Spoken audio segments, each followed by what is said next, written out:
Pay attention. You've been studying the things that I've told you to study. You're about to see the greatest opportunities that you've ever seen in your living history. We are currently in the greatest wealth transfer in our living history. And I've been trying to share with people on a daily basis that the Strait of Hormuz being closed is much bigger than we think. It's open. It's not. It's open. It's not. But we got our first canary in the coal mine, our big signal yesterday. Turkey dumped almost all of its U.S. treasuries to defend its dollar. Why? Because of soaring energy cost. In America, inflation is sticky and going up.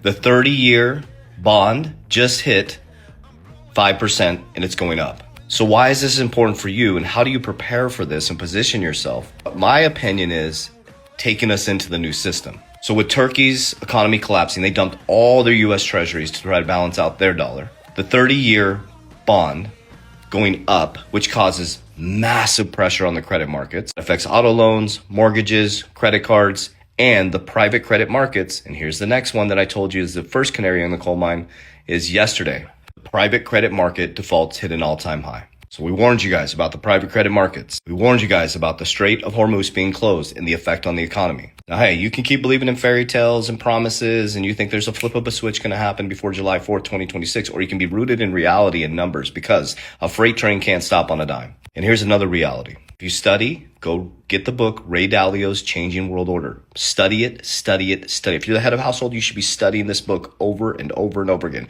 You'll see why I'm so calm and why I'm so stoic and why I prepared myself this way.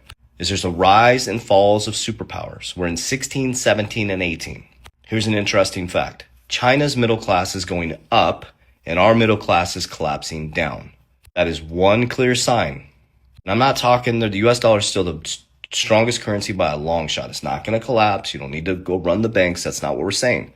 Think of a transition, preparation. But what you're going to do is you're going to sit on your hands and you're going to do nothing. And you're going to wait for the next president to promise something, the next president to promise something. Next thing you know, you're going to see the biggest shift in history. And it's going to affect generations to come because there's one generational shifter. So here's how we're navigating the high debt, the high interest rates, which is causing a crack in the system, which is going to cause a crack in the markets, straits being closed down and causing inflation. So what we are is the middle ground. Money is completely neutral. It's not left. It's not right. 1% billionaires aren't like, are you a Democrat? Are you a Republican? They're like, are you rich? Me too.